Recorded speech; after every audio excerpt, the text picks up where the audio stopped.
లివ్వి చెయ్యజాలరీ కలియుగమందు మానవులు కావున ఎయ్యది సర్వసౌఖ్యమయ్యలవడు ఏమిటంబడము ఆత్మకు శాంతి ముడీంద్ర చెప్పవే అని అడుగుతాడు. అలసులు ఏ పనైనా చెయ్యాలి అంటే అలసత్వం, ఉత్సాహం ఉండదు. మందబుద్ధియుతులు ఏది బాగా జ్ఞాపకం ఉండాలో అది జ్ఞాపకం ఉండదు. అల్పతమాయువులు త్రేతాయుగంలో దశరథ మహారాజు గారు 60,000 సంవత్సరములు జీవించాడు.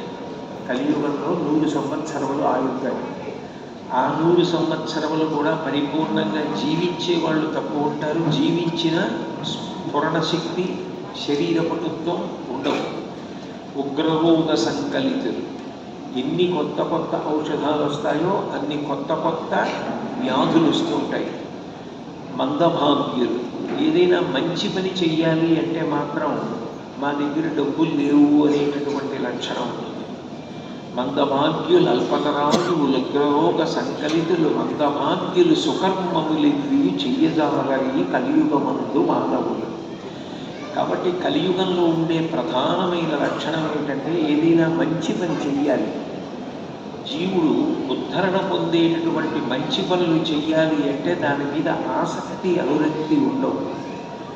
ఎప్పుడైనా లెక్క పెట్టుకునేటప్పుడు మీ ఇంట్లో ఎంతమంది ఉన్నారు అని అడిగినప్పుడు సాధారణంగా ఏదో నా భార్య, పిల్లలు అట్లా చెప్తాం. కానీ అంతకన్నా నా జీవుడు ప్రధానం. జీవుడు ఇవాళ ఈ శరీరంలో ఉన్నాడు, కానీ తర్వాత జీవుడు మళ్ళీ ఇంకొక శరీరాన్ని పొందుతాడు. శరీరము పతనమైపోవడం అనేది సర్వసాధారణమైనటువంటి విషయం. వాసాంసి జీర్ణాని యథా విహాయ నవాని గృహ్ణాతి నరోపరాణి తథా శరీరాన్ని విహాయ జీర్ణాన్ అన్యాని సంయాతి నవాని దేహి అంటాడు గీతాచార్య. శరీరాన్ని విడిచిపెట్టక తప్పదు, కొత్త శరీరాన్ని పుచ్చుకోక తప్పదు. కానీ కొత్త శరీరంలో వెళ్ళినప్పుడు జీవుడి యొక్క సుఖము దేని మీద ఆధారపడుతుంది అంటే చేసిన పుణ్యకార్యముల మీద ఆధారపడుతుంది. ఇప్పుడు ఏ పుణ్యకార్యములు చేశాడో ఆ పుణ్యకార్యముల వలననే సుఖమును పొందుతాడు. కాబట్టి ఆ పుణ్యకార్యం చేయడం మీదనే నిజానికి ఎక్కువ అనురక్తి ఉండాలి. కానీ పుణ్యకార్యం మీద అనురక్తి కన్నా అన్యమైన ఇతర విషయముల మీదనే అనురక్తి ఉంటుంది. కాబట్టి సుకర్మములివ్వి చెయ్యజాలరి కలియుగమందు మానవులు కావున ఎయ్యది సర్వసౌఖ్యమయ్యలవడు ఏమిటంబడము ఆత్మకు శాంతి మునీంద్ర చెప్పవే అని అడుగుతారు. కాబట్టి కలియుగంలో ఉద్ధరణ పొందడానికి ఏది చెయ్యాలి అని అడుగుతారు. కలియుగాన్ని సృష్టించినటువంటి భగవంతుడే పాపమునందు అనురక్తి ఎక్కువ ఉండేటట్టుగా సృష్టించిన వాడే ఇన్ని పాపముల చేత జీవులు నశించిపోకుండా ఉండడానికి తేలికైన మార్గంలో తరించడానికి అవకాశాన్ని కూడా కల్పిస్తాడు. కేవలం పాపముల యందు అనురక్తి కలిగేటట్టుగా బుద్ధిని ప్రచోదనం చేసేటటువంటి కలిపురుషుని యొక్క ఉద్ధతిని మాత్రమే ఉంచకుండా జీవులు ఉద్ధరణ పొందడానికి ఎటువంటి పనులు చెయ్యాలో అటువంటి పనులు చేయడానికి అవకాశం కల్పించగలిగిన విధానాన్ని కూడా ఈశ్వరుడు సృష్టి చేస్తాడు. కలియుగంలో భగవంతుడిచ్చిన పరమాద్భుతమైనటువంటి అవకాశం ఏది చూస్తే పుణ్యం కలుగుతుందో, ఏది వింటే పుణ్యం కలుగుతుందో, దేనికి సేవ చేస్తే పుణ్యం కలుగుతుందో, దేనికి ఆహారం పెడితే పుణ్యం కలుగుతుందో, దేనికి ప్రదక్షిణం చేస్తే పుణ్యం కలుగుతుందో, దేన్ని మనసులో స్మరిస్తే పుణ్యం కలుగుతుందో, దేని దర్శనం అత్యంత క్లిష్టము కాకుండా చాలా తేలికగా దర్శనం చేయడానికి అవకాశం ఉంటుందో అటువంటి రూపంలో పరదేవతయే ఈ భూమి మీద తిరుగాడేటట్టుగా నిర్ణయం చెయ్యడం. సాక్షాత్ పరదేవతయే గోమాతగా ఈ భూమి మీద తిరుగుతూ ఉంటుంది. అందుకే గోమాత గురించి వినడం అంత గొప్ప, గోమాత గురించి చెప్పడం అంత గొప్ప, గోమాత సేవ అంత గొప్ప, ప్రదక్షిణ అంత గొప్ప, గ్రాసం అంత గొప్ప, దానం అంత గొప్ప, పూజ అంత గొప్ప, చిట్ట చివరికి మనసులో స్మరించడం కూడా అంత గొప్ప. అంటే అంత తేలికగా ధరించడానికి వీలైనటువంటి రూపంలో పరదేవత భూమి మీద తిరిగే అవకాశాన్ని కల్పించాడు. మాతృశబ్దము చేత అమ్మ అన్న పేరుతో ఈ భూమి మీద నలుగురు ఉంటారు. ఒకరు జనకమాత, జన్మనిచ్చినటువంటి తల్లి, వీరొకరు భూమాత, ఈ భూదేవి, మూడవ వారు గోమాత, నాలుగవది లోకమాత. లోకమాత అంటే సాక్షాత్ పరదేవత. పరదేవతకి గోమాతకి అభిన్నం, వాళ్ళిద్దరూ రెండు కాదు అని శాస్త్రవాకు. అందుకే మాతర సర్వభూతానాం అంటారు గోవుని. సమస్త భూతములకు పరదేవత ఎట్లా తెల్లో గోమాత కూడా అంతే. అందుకని గోమాతకి లోకమాతకి అభేదం. ఆ గోమాత యొక్క అట్లాగే లోకమాత యొక్క అనుగ్రహం చేతనే ఈ భూదేవి ప్రవర్తిస్తుంది. మనకి తల్లి జన్మనిచ్చి మనం వృద్ధిలోకి రావడానికి కారణమవుతుంది. అటువంటి గోమాతని ఈశ్వరుడు అంత పవిత్ర దృష్టితో అందరూ తరించడానికి వీలుగా సృజించాడు. అందుకే గోమాత పట్ల భగవంతుడికి ఒక ప్రత్యేకమైన మక్కువ. దేని వలన మక్కువ అంటే అదేదో పక్షపాత బుద్ధితో కాదు. కలియుగంలో ఉండేటటువంటి సంక్లిష్టత దృష్ట్యా అందరూ తేలికగా ధరించడానికి పరదేవత భూమి మీద తిరుగుతోంది. అందుకే గోమాత రూపాన్ని పొంది భూమి మాట్లాడినా కూడా వెంటనే పలుకుతాడు. మీరు భాగవతం పరిశీలనం చేస్తే పాపం ఎక్కువైపోయినప్పుడు భూదేవి శ్రీ మహావిష్ణువుని జోక్యం చేసుకోమని అడిగినప్పుడు భూదేవిగా అడగదు, భూదేవి గోమాతగా మారుతుంది. మారి గోమాతగా శ్రీ మహావిష్ణువుని ప్రార్థన చేస్తుంది. అంటే భూమిగా మాట్లాడితే విష్ణువు పలకపోవచ్చు, కానీ గోరూపాన్ని పొంది పిలిస్తే మాత్రం వెంటనే పలుకుతాడు. గోమాత యందు భగవంతుడికి ఎంత అనురక్తి ఉంటుంది, ఎంత వెంటనే స్పందిస్తాడు అన్నదానికి భూమి గోరూపాన్ని పొంది విష్ణువుని ప్రార్థన చెయ్యడం ఒక దృష్టాంతం.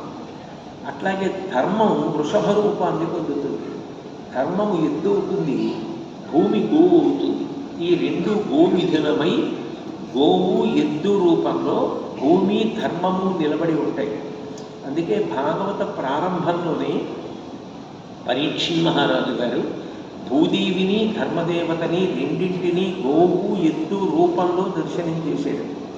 అంటే గోమాత యొక్క వైభవం అంత గొప్పది. పైగా భగవంతుడికి అత్యంత ప్రధానమైనది ఏది అంటే ధర్మం.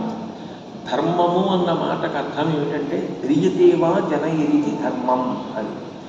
ఏది మనం అనుష్ఠిస్తే మనని కాపాడుతుందో దాన్ని ధర్మం అంటారు. నాకు తెలుసండి అంటే కాపాడేది కాదు. తెలియడం దేని కొరకు అంటే అనుష్ఠించడం కొరకు. అనుష్ఠించకుండా కేవలం నాకు తెలుసండి అంటే అది రక్షించదు.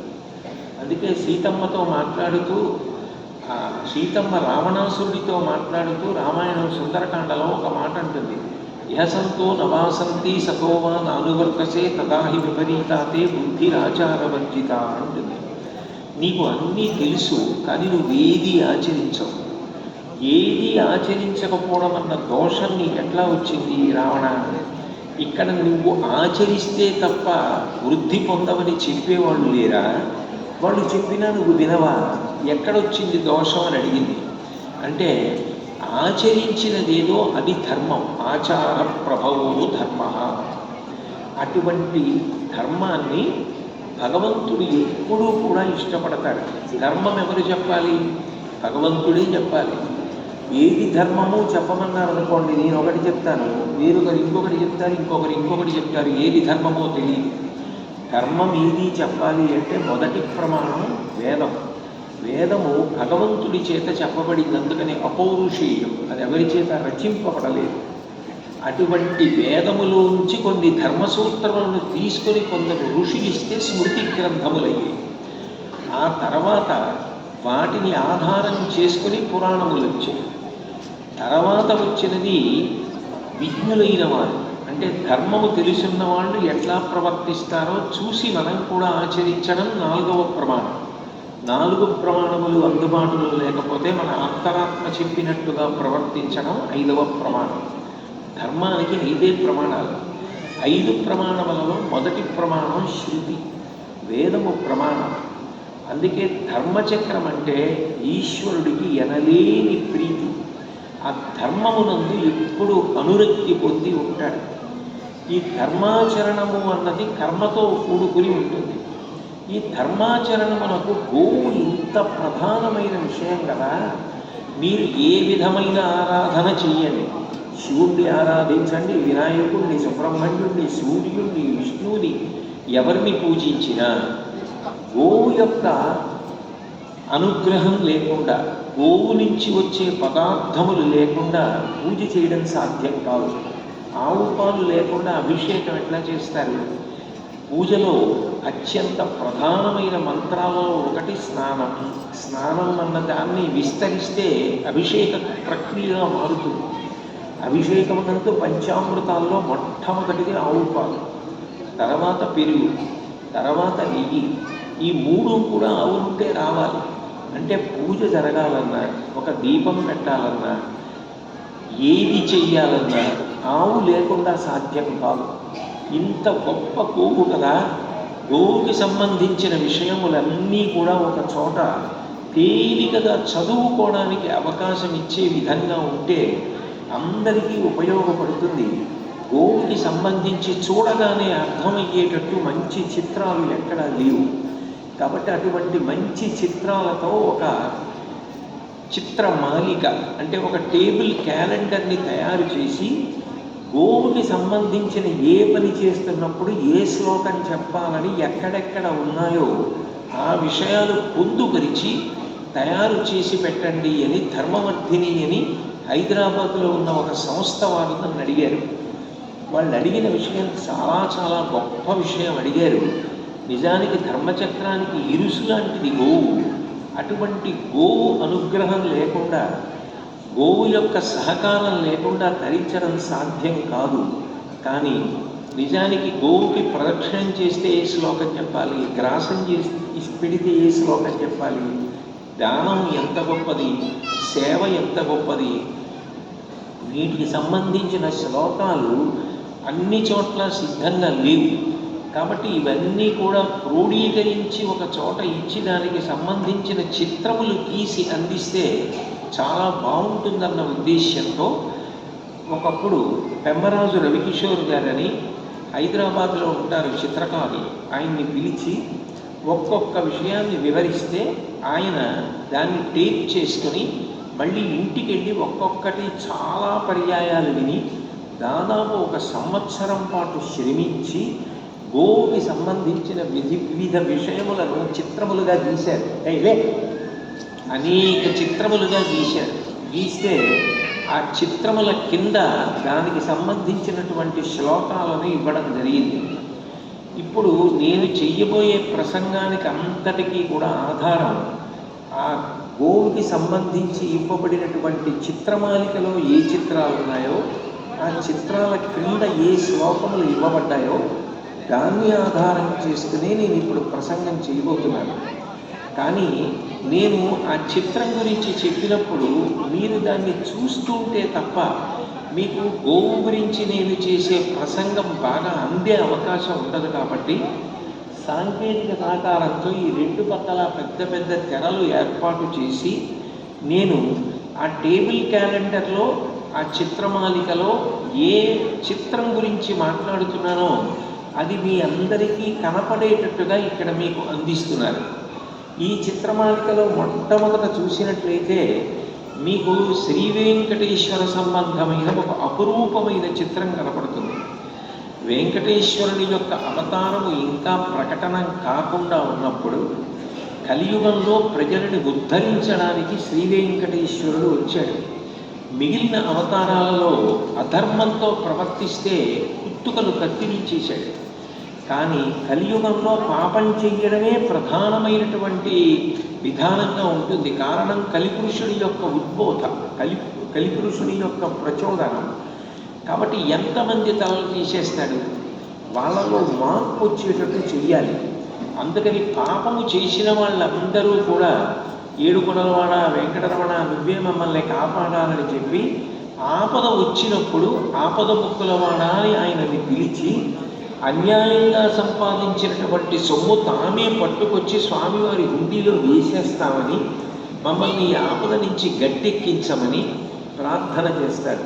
అంటే అందరూ అన్యాయంగా సంపాదించిన సొమ్ము పట్టుకెళ్ళి వేస్తారన్నది సిద్ధాంతం కాదు. కానీ అధర్మానికి అన్యాయానికి పోయి ఎంతో కష్టపడి సంపాదించామనుకుని సంపాదించినది కూడా ఆపద వచ్చినప్పుడు మాత్రం ఈశ్వర మమ్మల్ని ఎట్లాగో అట్లా ఉద్ధరించు, ఈ సొమ్ము తెచ్చి నీ హుండీలో వేసేస్తామంటారు. అప్పుడు ఆయన పాపములకు ప్రతిరూపంగా తలనీలాలు తీసేసుకుని మనకి ఆయన అనుగ్రహాన్ని వర్షించి ఆపదల నుండి గట్టెక్కిస్తూ ఉంటాడు. ఆపద అన్న మాటకు అర్థం ఏమిటంటే ఏది మన బుద్ధి బలం చేత మనం తప్పించుకోలేమో దానిని ఆపద అంటారు. నేను ఒక వాహనం మీద పెడుతున్నాను అనుకోండి, అకస్మాత్తుగా ఆ పక్కన ఒక త్రాచుపం పడుకుని చటుక్కున పైకి లేచి పడగ విప్పింది అనుకోండి, నేను భయపడిపోయి వాహనం ఆపేస్తే నా పాదం దానికి కనపడుతోంది. అది ఇప్పుడు కరవాలి అంటే కరవచ్చు, కానీ అది కరవకుండా వదిలిపెట్టేయాలన్నా, అది వెళ్ళిపోవాలన్నా అప్పుడు నా యొక్క బుద్ధిబలం చేత సాధ్యం కాదు. నేను 2 చక్రాల వాహనం మీద ఉన్నాను, నేను చేయగలిగేది ఉండదు. అప్పుడు ఈశ్వరుడు మాత్రమే కాపాడాలి. కేవలము ఈశ్వరానుగ్రహము చేత మాత్రమే గట్టెక్కగలిగిన కష్టం ఏది ఉంటుందో దానిని ఆపద అంట. ఆపద గట్టెక్కించగలిగిన వాడు లోకంలో భగవంతుడు ఒక్కడే. ఆపద గడువం పెట్టను ఓపి శుభం వైరదాని నడగొప్పను పాండుక్ష్మాపారుడు నిన్ను చూపి చదియ మహాత్మా అంటాడు భారతంలో ధర్మరాజు గారి కృష్ణుడితో మాట్లాడుతూ. ఆపద తప్పించాలి అంటే భగవంతుడి చేతిలోనే ఉంటుంది.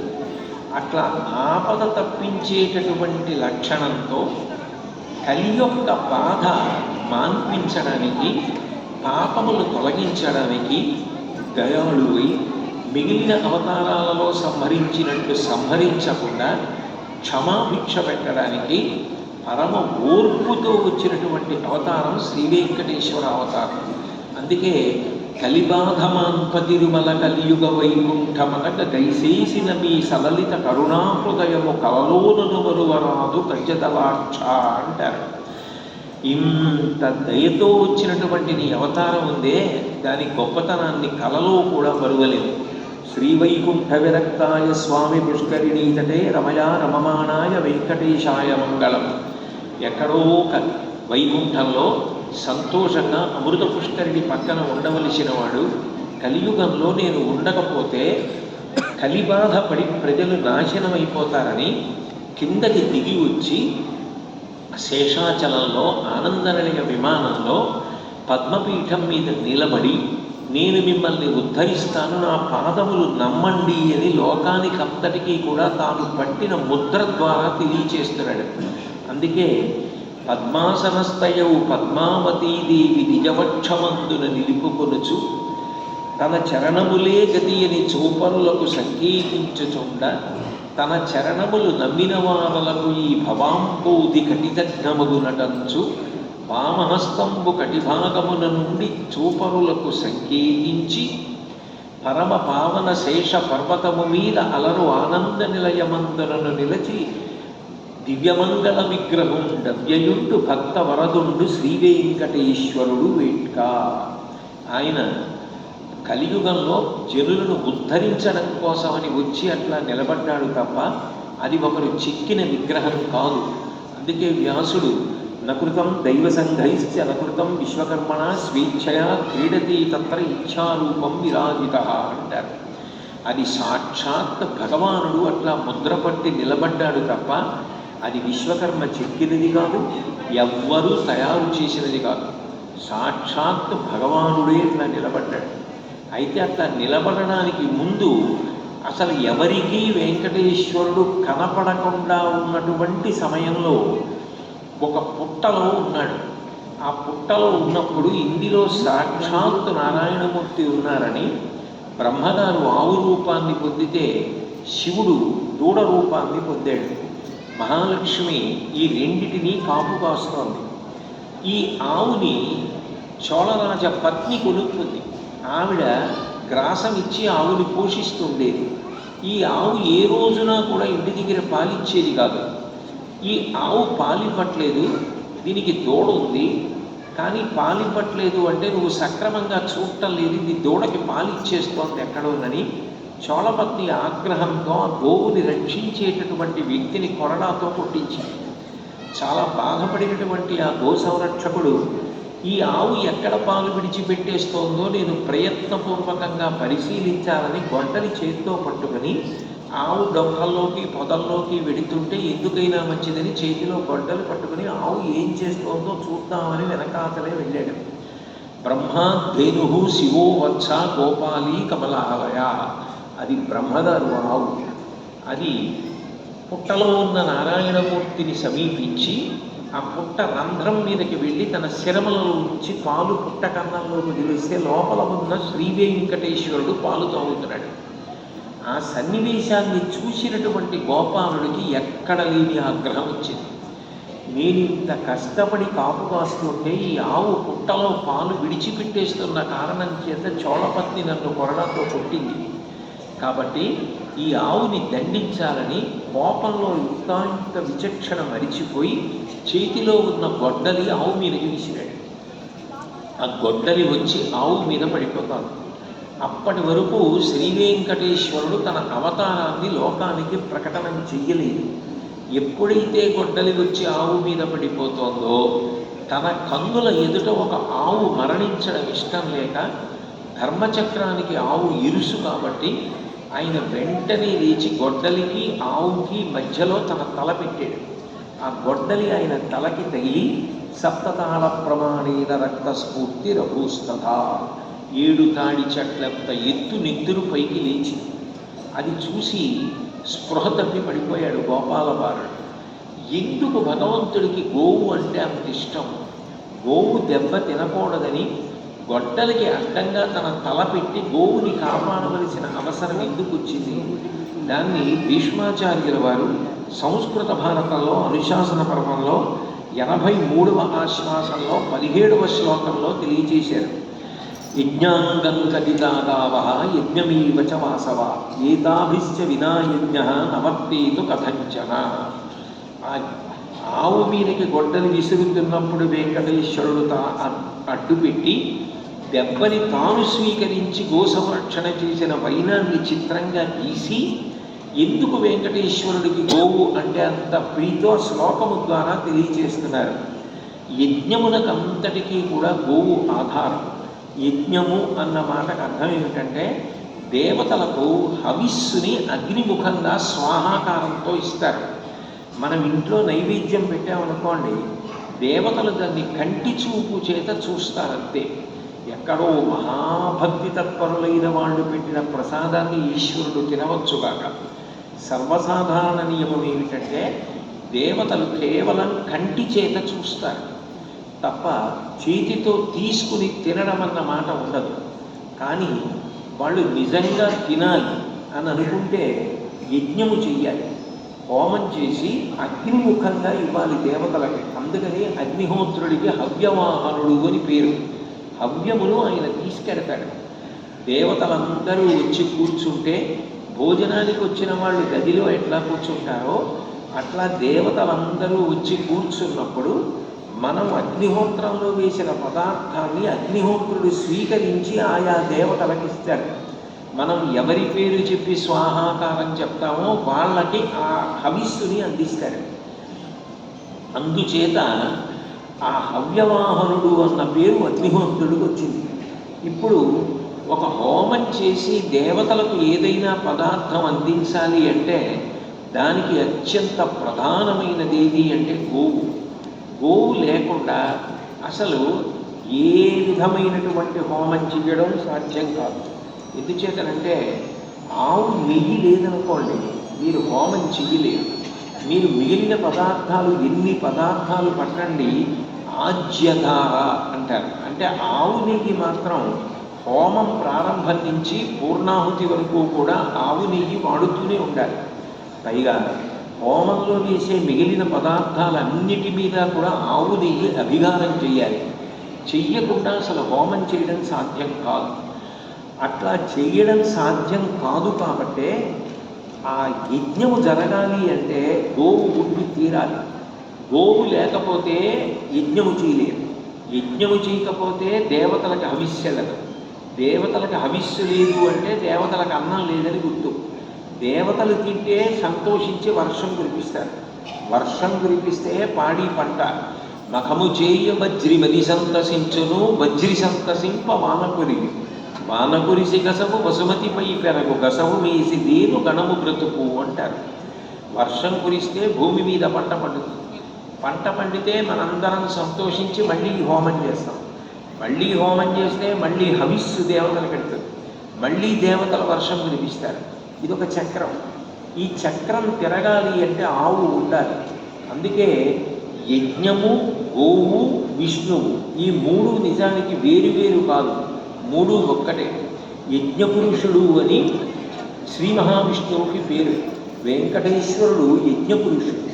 యజ్ఞపురుషుడు కాబట్టి ఆయనే యజ్ఞ స్వరూపమై ఉంటాడు. అటువంటి యజ్ఞము నడవాలి అంటే గోవు లేకుండా జరగదు. అసలు ఈ చక్రం తిరగాలి అంటే ఆవు ఉండాలి. అందుకే ఆవు అంటే భగవానుడికి అంత ప్రీతి. పైగా అసలు ఆవు లేకపోతే ధర్మచక్రము తిరగదు, నిలబడదు కూడా. కారణం, విశేషమైనటువంటివి ఏవైనా అర్చనలు చేయాలనుకోండి గోవు ద్వారానే చేస్తారు. భస్మ ధారణ చెయ్యాలనుకోండి భస్మ అంటారు. భస్మ అంటే భ అంటే భగవంతుడు, స్మ అంటే స్మరణకి రావడం. స్కాంద పురాణంలో బ్రహ్మోత్తర ఖండంలో భస్మ ధారణ గురించి మాట్లాడతారు. విభూతి పెట్టుకుంటారు నుదుటన. భస్మధారణ దేనికి చేస్తారంటే భగవంతుడు జ్ఞాపకం రాక పాపపు పనులు చేసి ఎన్నో జన్మలు ఎత్తారు. భగవంతుడు నా స్మరణలో ఉంటే ఇటువంటి దోషాలు చేసేవాడిని కాదు. కాబట్టి భస్మ ధరిస్తానని కనపడేదంతా కూడా చిట్ట చివరికి పూది అయిపోతుంది. ఉండేది పరబ్రహ్మం ఒక్కటే. దానిని తెలుసుకోవడం మనుష్య జన్మ లక్ష్యమని గుర్తుంచుకోవడానికి భస్మ ధారణ చేస్తారు. ఆ భస్మ రావాలి అంటే గోమయం, ఆవు పేడ పిడకలు కాల్చినప్పుడు వచ్చిన బూదితోటే భస్మధారణ చేస్తారు. అట్లాగే మీరు ఏ హోమం చేస్తూ ఉండండి, హోమంలో సమిధ అని ఒకటి వేస్తూ ఉండాలి. ఆ వేస్తున్నప్పుడు ఎప్పుడైనా ఎక్కడైనా పడకూడని సమిధ పడుతుందేమో అన్న అనుమానంతో ఆవు పేడ పిడకలు విరిచి హోమంలో వేస్తూ ఉంటారు. ఆవు పేడ పిడక పడుతుంటే హోమం ఎప్పటికప్పుడు పరిశుద్ధంగా ఉంటుంది. గోమయంతో చేసిన పిడక సమిధగా పడ్డం హోమం పరమ పవిత్రంగా పూర్తవడానికి కారణమవుతుంది. కాబట్టి గోవు లేకుండా భస్మ లేదు, గోవు లేకుండా పిడక లేదు. అసలు మీరు హోమం చెయ్యాలి అంటే అక్కడికి దేవతలు వచ్చి కూర్చోవాలి. దేవతలు వచ్చి ముందు కూర్చోవాలి అంటే ఆ ప్రాంగణం అంతా కూడా పవిత్రము కావాలి. ఒక ప్రాంగణాన్ని పవిత్రం చెయ్యాలి అంటే గోమయంతో అలకడం వినా మార్గం ఇంకొకటి ఉండదు. గోమయంతో అలకడం, గోమూత్రాన్ని చిలకరించడం, ఈ రెండింటి చేత మాత్రమే ఏ వస్తువైనా పరిశుద్ధిని పొందుతుంది. అటువంటి పరిశుద్ధి భూమి పొందితే తప్ప దేవతలు రారు. అంటే నిజానికి ధర్మం నిలబడాలి, దేవతలు తినాలి, సంతోషించాలి, వర్షం కురవాలి, అన్ని ప్రాణులు సంతోషంగా ఉండాలంటే గోవు లేకుండా ఇది లేదు. గోవు ఉంటేనే మంత్రం వచ్చిన వాళ్ళు మంత్రం చెప్పి హోమం చేయగలరు. అందుకే గోబ్రాహ్మణేభ్య శుభమస్తు నిత్యం లోకా సమస్తా సుఖినో భవంతు. ఆ గోవు మంత్రం వచ్చిన బ్రాహ్మణుడు ఇద్దరూ ఉంటే లోకమంతా సంతోషంగా ఉంటుంది. భగవంతుడిని ప్రీతి పొందేటట్టు చేసి వర్షములు పడేటట్టు అందరూ సుఖశాంతులతో ఉండేటట్టు చేయగలుగుతారు అన్నది తాత్పర్యం.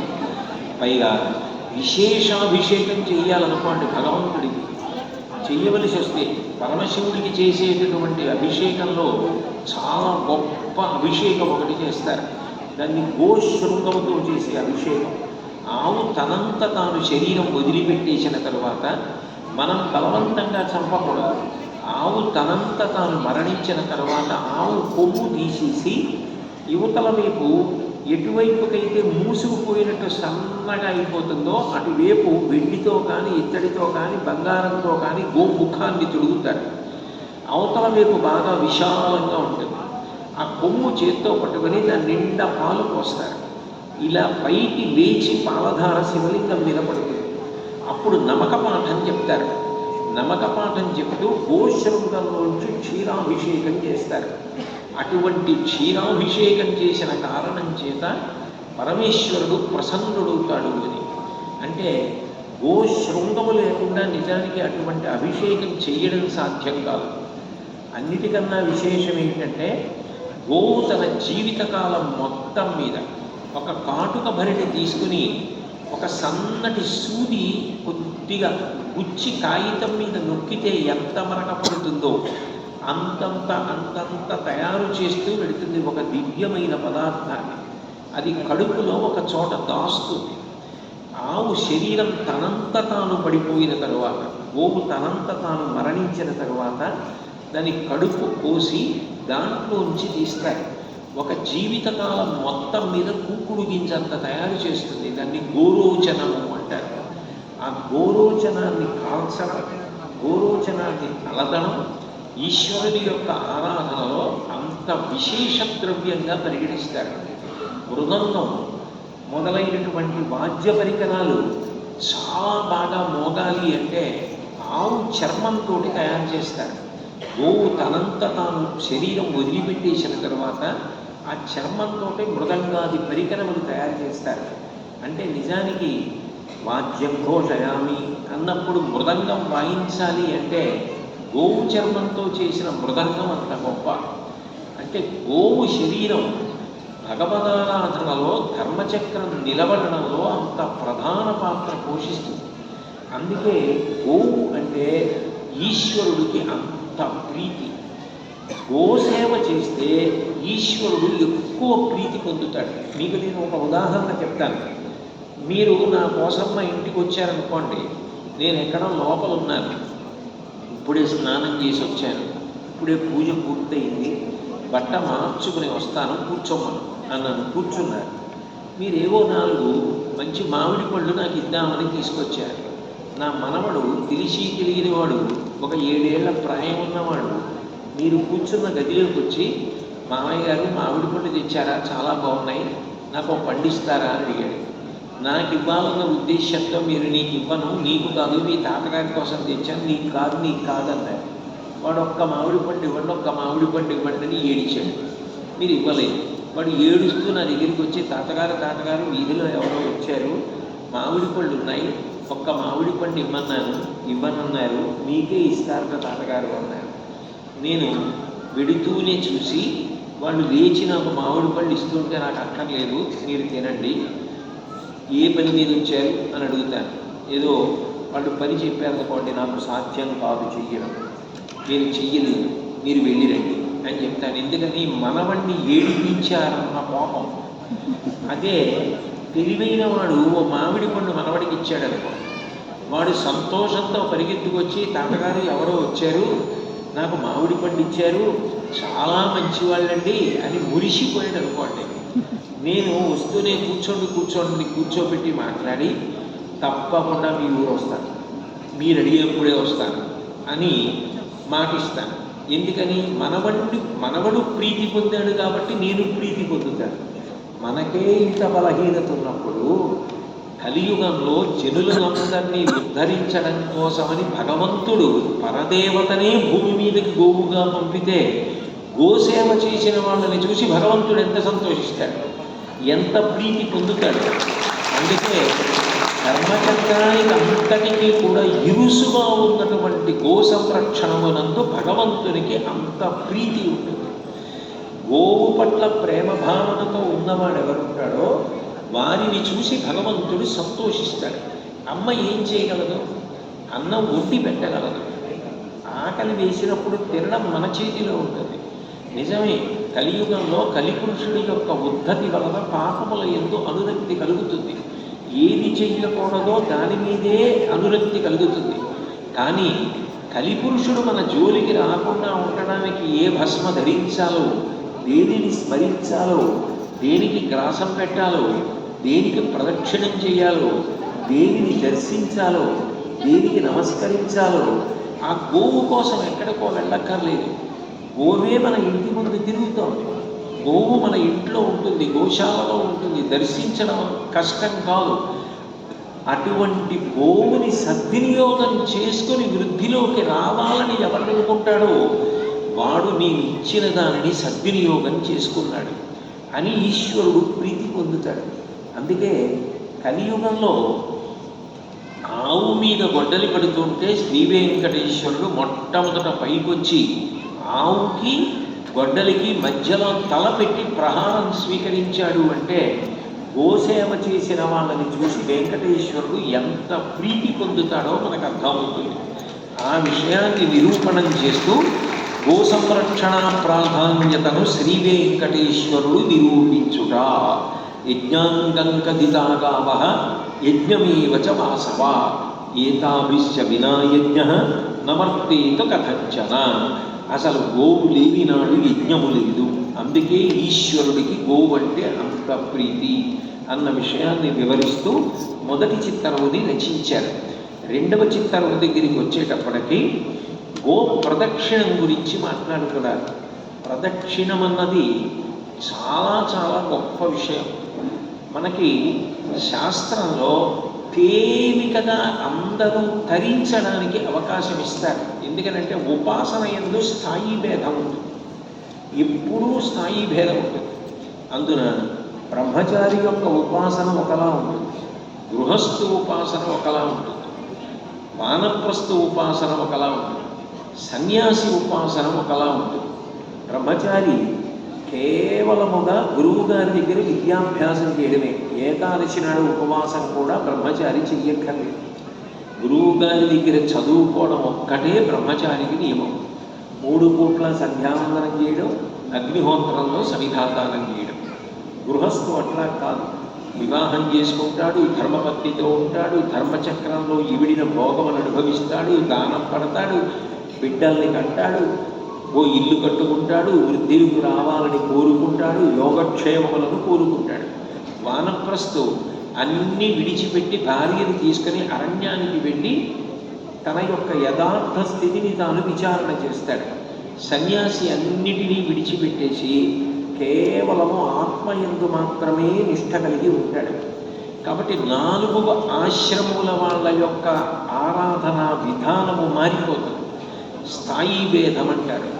ఒక్కొక్కరికి శ్రీ సూక్త పురుష సూక్తాలతో పూజ చేయగలిగిన శక్తి ఉంటుంది, ఒక్కొక్కరికి శ్లోక రూపమైన మంత్రంతో పూజ చేయగలిగిన శక్తి ఉంటుంది, ఒక్కొక్కరికి అది కూడా చేత కాకపోతే కేవలం లక్ష్మీనారాయణాభ్యాం నమః లేదా ఉమామహేశ్వరాభ్యాం నమః అని 16 ఉపచారాలు చేస్తారు.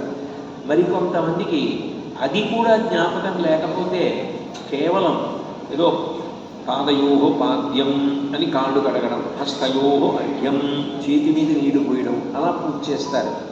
భగవంతుడికి కావలసినది మనసు. మయ్యేవ మనఃధత్స్వ మయి బుద్ధిం నివేశయ నివశిష్యసి మయ్యేవ అతమూర్ధం న సంశయ అంటాడు. ఆయన యందు మనసు పెట్టి మనసారా చెయ్యడం ఆయనకి కావాలి. మీరు ఎంత భౌతిక పదార్థం తెచ్చారన్న దానికన్నా ఎంత మనసు పెట్టి చేస్తున్నారన్నది చూస్తాడు. ఈ స్థాయి భేదాన్ని పరిహరించడానికి అందరూ ఒక్కలా చెయ్యలేరు. కాబట్టి మనసు ప్రీతితో ఉంటే, మనసు భక్తితో ఉంటే అనుగ్రహం పొందడానికి వీలుగా శాస్త్రం ఇచ్చినటువంటి గొప్ప అనుగ్రహం ప్రదక్షిణం. ప్రదక్షిణం వేరు, నమస్కారం వేరు. ఎందుకనంటే ప్రదక్షిణం చేసేటప్పుడు అందరికీ ఒకటే నియమం ఉంటుంది. ఏమిటి ప్రదక్షిణ నియమం అంటే గుండ్రంగా తిరిగి రావడం. గుండ్రంగా తిరిగి రమ్మన్నాను కదా అని నాకు ఎడమ చేతి వైపు నుంచి తిరిగి రాకూడదు. దాన్ని అపసవ్య ప్రదక్షిణం అంటారు. మీరు ప్రదక్షిణీ కుర్వాణం అని సత్యనారాయణ వ్రతంలో నవగ్రహాన్ని పిలిచినప్పుడు రాహుకేతువులు ఇద్దరే అప్రదక్షిణంగా వస్తారు. అప్రదక్షిణం అంటే ఇలా తిరగడం, ఎడం చేతి వైపు నుంచి కుడి చేతి వైపుకి తిరిగి రావడం. కుడి చేతి వైపు మాత్రమే ఉండేటట్టుగా తిరిగితే ప్రదక్షిణం. ఇప్పుడు ఇది ఉందనుకోండి కుర్చీ, దీనికి చుట్టూ నేను ఇలా తిరిగాను అనుకోండి కుడి చేతి వైపు నుంచి, ప్రదక్షిణం అంటారు. దక్షిణం అంటే కుడి, కుడివైపు ఉండేటట్టుగా తిరిగినది ఏదో దానిని ప్రదక్షిణం అని పిలుస్తారు. మీరు ఏది వచ్చు ఏది రాదు వదిలేయండి. మీకు ఎంత మంత్రం వచ్చు ఎంత మంత్రం రాదు వదిలేయండి. ఎన్ని శ్లోకాలు వచ్చు ఎన్ని శ్లోకాలు రావు వదిలేయండి. మీరు ఎట్లా బట్ట కట్టుకున్నారు, ఎట్లా బట్ట కట్టుకోలేకపోయారు వదిలేయండి. మీరు మనసారా భక్తి ఉన్నప్పుడు దాని చుట్టూ ఒకసారి తిరిగారు అనుకోండి, దానిని ప్రదక్షిణం అంటారు. ప్రదక్షిణం ఒక్కటి చేస్తే మీరు దాని యందు విశేషమైనటువంటి గౌరవ భావాన్ని ప్రదర్శించారు అని గుర్తు. పూజ అంతా ప్రదక్షిణంలోకి పర్యవసిస్తుంది. ఎందుకనంటే మీరు చూడండి, నా మీద చాలా ప్రేమ ఉందనుకోండి, అయ్యా మా ఇంటికి రండి అంటారు. మీ ఇంటికి వస్తే కాళ్ళు కడుక్కోండి అని నీళ్ళు ఇస్తారు, చేతులు కడుక్కోండి అని నీళ్ళు ఇస్తారు, ఆచమనం చేయండి అంటారు, స్నానం చేయండి అంటారు, పలహారం చేయండి అంటారు, భోజనం చేయండి అంటారు, తాంబూలం వేసుకోండి అంటారు. ఇదే పూజ కూడా. కానీ ప్రదక్షిణం చేయడం అన్నది విశేష గౌరవం ఉంటే ప్రదక్షిణం చేసి నమస్కారం చేస్తారు. ప్రదక్షిణం ఎవరికి చేస్తారంటే, ఎవరు జీవుణ్ణి ప్రభావితం చేసి జీవుడు జన్మజన్మాంతరముల యందు కూడా సుఖపడగలిగినంత గొప్ప పుణ్యాన్ని కట్టబెట్టగలరో వాళ్ళకి మాత్రమే ప్రదక్షిణం. అందరికీ ప్రదక్షిణం చేయకూడదు. ప్రదక్షిణానికి నియమం ఉంటుంది. ప్రదక్షిణం చేసేటప్పుడు ముక్కు ఎగపీల్చడం, ఏడవడం అట్లాంటివి చేయకూడదు. అందుకే శ్రీరామాయణంలో వాలి యుద్ధానికి వెళుతున్నప్పుడు తార ఏడుస్తూ ప్రదక్షిణం చేసింది. ఆ తర్వాత ఇక మళ్ళీ ఏడుస్తూనే ప్రదక్షిణం చేసింది వాలికి. ప్రదక్షిణం చేసేటప్పుడు నియమం ఉంటుంది. ఎవ్వరితో మాట్లాడకూడదు. మౌనంగా ఏదో ఒక భగవన్నామాన్ని మీరు భగవన్నామం మనసులో అనుకుంటూ చుట్టూ తిరిగి వచ్చారనుకోండి, మీరు ఆ రోజున గొప్ప పూజ పూర్తి చేసినట్టే. నమస్కారం మారిపోతుంది. నమస్కారంలో అనేక నమస్కారాలు ఉంటాయి. ఇలా పెట్టే నమస్కారం ఒకటి. ఈ రెండు చేతులతో ఈ బుర్రలోకి వచ్చిన అనేక ఆలోచనలు చేసేశాను, ఎన్ని పాపాలు చేశాను, నన్ను మీరు ఉద్ధరించండి చెప్పడానికి రెండు చేతులు ఇలా శిరస్సు కలిపి నమస్కరిస్తారు.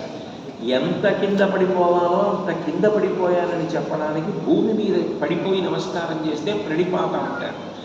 తనని తాను పరిచయం చేసుకుని నమస్కారం చేస్తే అభివాదం అంటారు. ఒక్కొక్కరికి 4 నమస్కారాలు చేయాలి, ఒక్కొక్కరికి 1 నమస్కారం చేయాలి, ఒక్కొక్కరికి 3 నమస్కారాలు చేయాలి. సశాస్త్రీయ సన్యాసం స్వీకరించిన వారు ఉన్నారనుకోండి, దండకమండలాలతో ఉన్నవారి దగ్గరికి వెళ్ళినప్పుడు నమస్కారం చేసినప్పుడు భూమి మీద 4 నమస్కారాలు చేయాలి. ఎందుకంటే వాళ్ళు 3 అవస్థలు దాటి 4వదైన తురియమునందున్నారు కాబట్టి 4 నమస్కారాలు చేస్తారు. సన్యాసికి నమస్కారం చేసినప్పుడు ఏమీ కోరకూడదు, వాళ్ళు సర్వసంగ పరిత్యాగులు కాబట్టి. తల్లిదండ్రులకి నమస్కారం చేసినప్పుడు కూడా ఏమీ కోరకూడదు. ఎందుకంటే వాళ్ళు జన్మనిచ్చారు. వాళ్ళకు ఉన్నదంతా వాళ్ళు ఇచ్చినా ఇవ్వకపోయినా, వ్రాసినా వ్రాయకపోయినా మనకే వస్తుంది. కాబట్టి తల్లిదండ్రుల్ని ఏమీ అడగకుండా నమస్కారం చేయాలి. నమస్కారానికి చాలా నియమాలు ఉంటాయి. ప్రదక్షిణానికి అందరికీ ఒకటే. బ్రహ్మచారి కానివ్వండి, గృహస్థు కానివ్వండి, వానప్రస్థు కానివ్వండి, సన్యాసి కానివ్వండి, చుట్టూ గుండ్రంగా ఒక్కసారి తిరిగితే చాలు. మన కుడివైపుకు ఉండేటట్టుగా భగవంతుని యొక్క నామము మనసులో చెప్పుకుంటూ చుట్టూ తిరిగి వచ్చి నమస్కారం చేసి ఊరుకుంటే దాన్ని ప్రదక్షిణం అంటారు. అది అంత గొప్ప శక్తినిస్తుంది. అటువంటి ప్రదక్షిణం చెయ్యవలసిన వాటిల్లో అత్యంత ప్రధానమైనది తల్లి, 2 తండ్రి, 3 గురువు, 4 దైవం, 5 వేద పాఠశాల, 6 అగ్నిహోత్రం, 7 బహు అనుభవజ్ఞులైనటువంటి వృద్ధులు. ఇటువంటి వారు కనపడినప్పుడు ప్రదక్షిణం చేయాలి. ప్రదక్షిణం చేస్తే అనుగ్రహం కలుగుతుంది జీవుడికి అని.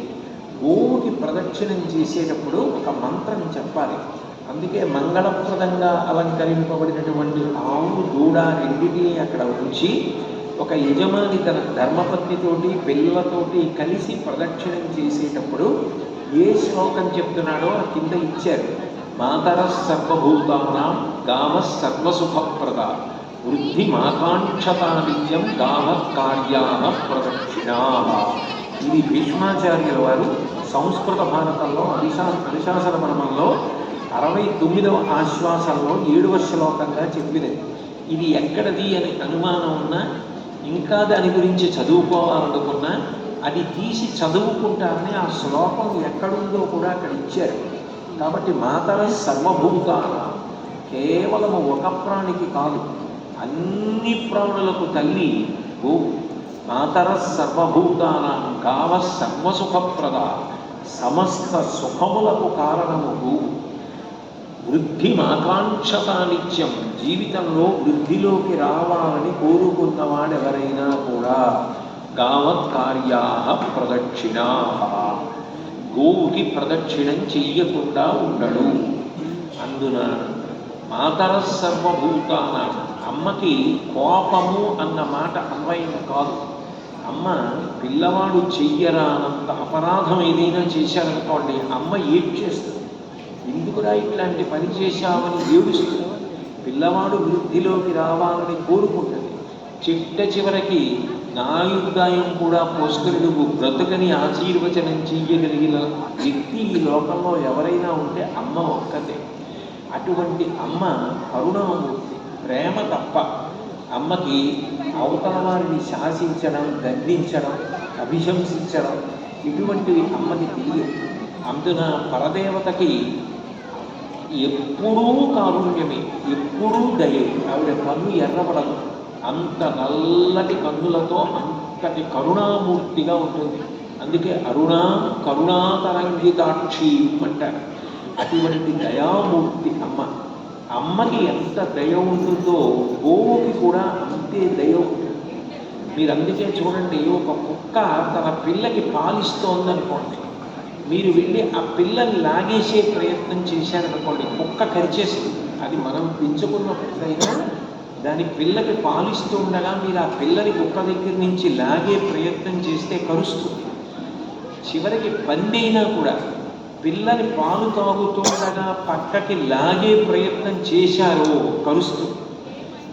పిల్లలు ఆకలితో అలమటించి అరుస్తున్నాయి అనుకోండి, ఎక్కడున్నా పరిగెత్తుకొచ్చి పాలిచ్చేస్తుంది. కుక్క చూడండి పిల్లల్ని పెడుతుంది, ఆకలితో కొంచెం కుయి అంటున్నాయి అనుకోండి, ఎక్కడో అక్కడ తిని పాలు తయారు చేసి పరిగెత్తుకొచ్చి ముందు పిల్లలకి పాలిస్తుంది. గోవు కూడా అంతే. గోవు కూడా తన దూడ యందు విశేష వాత్సల్యంతో ఉంటుంది. అందుకే గోవత్సము అంటారు. నిజానికి గోవు మాంసాహారి కాదు. కాకపోయినా అది మాదితో పుట్టినటువంటి తన దూడ శరీరానికి ఉన్న మాంసపు పొరని తన నాలుకతో నాకి శుభ్రం చేస్తుంది. పరదేవత మనకు పట్టిన పాపములను ఎలా శుద్ధి చేసేస్తుందో, గోవు కూడా తన దూడకి ఉన్న మాంసపు పొరని నాలుకతో నాకి శుభ్రం చేస్తుంది. కాబట్టి గోవత్సము అంటారు. అందుకే వత్సము వాత్సల్యము, అంత గొప్ప ప్రేమ. అందుకే శిష్య వాత్సల్యము అంటారు. గురువుగారికి తన శిష్యుణ్ణి వృద్ధిలోకి తీసుకురావాలని, శిష్యుడి ద్వారా మంచి పనులు చేయించి అతడు అంత వృద్ధిలోకి వచ్చే పుణ్యం కట్టపెట్టాలని గురువు అంత ఆర్తి పొందుతాడు. అందుకే శిష్య వాత్సల్యం, గోవత్సం. దూడ మీద గోవుకి అంత ప్రేమ. అయితే అంత ప్రేమ ఉన్న గోవు మీరు దూడని లాగేసినా కూడా అవతల వారిని శపించదు, ఏమి కుమ్మదు, ఇబ్బంది పెట్టదు. ఇంకా గోవుకున్నంత ఓర్పు ఈ లోకంలో ఏ ప్రాణికి ఉండదు. అమ్మవారికి ఎంత ఓర్పో మళ్ళీ గోవుకి అంతే ఓర్పు. నేను మీకు ముందే చెప్పాను, భూమాత అంటాం. మనం చూడండి, నిద్ర లేవగానే ముందు పాదంతో భూమాతని తంతులేస్తాం. మలమూత్రములు అమ్మ ముఖం మీద విసర్జిస్తాం. ఇల్లు కట్టుకోవాలంటే గుణపంతో అమ్మ మీద గొయ్యి తవ్వుతాం. మన అన్నం కోసం నాగలి పెట్టి అమ్మ మీద పారాడిస్తాం, అమ్మ మీద అగ్ని వెలిగిస్తాం. ఇన్ని అపచారములు చేసిన చిట్ట చివర శరీరం వదిలిపెట్టేసినప్పుడు ఇంట్లో వాళ్ళందరూ బయట చాప వేసి పడుకోబెట్టేస్తే తనలో కలుపుకునేది ఎవరు అంటే భూమాతే కలుపుకుంటుంది. భూమికి ఎంత ఓర్పో, పరదేవతకి ఎంత ఓర్పో, గోమాతకి కూడా అంతే ఓర్పు. దాన్ని గుర్రం జాషువా గారు అద్భుతమైనటువంటి రీతిలో ఒక పద్యంలో వర్ణన చేశాడు.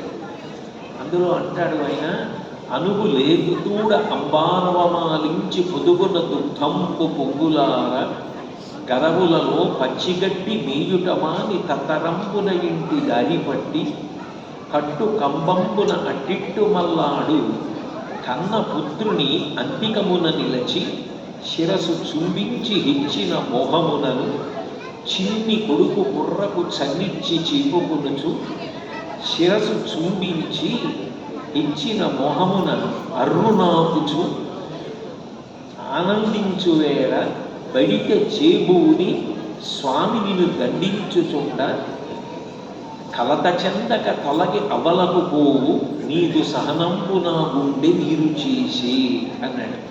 ఎక్కడో పుట్టల మీద అక్కడ పెరిగినటువంటి గడ్డి గబ తిని నెమర వేసుకుంటుంది. మళ్ళీ ఉండలుగా వెనక్కి తెచ్చి నెమర వేసుకుని పాలగా మారుస్తుంది.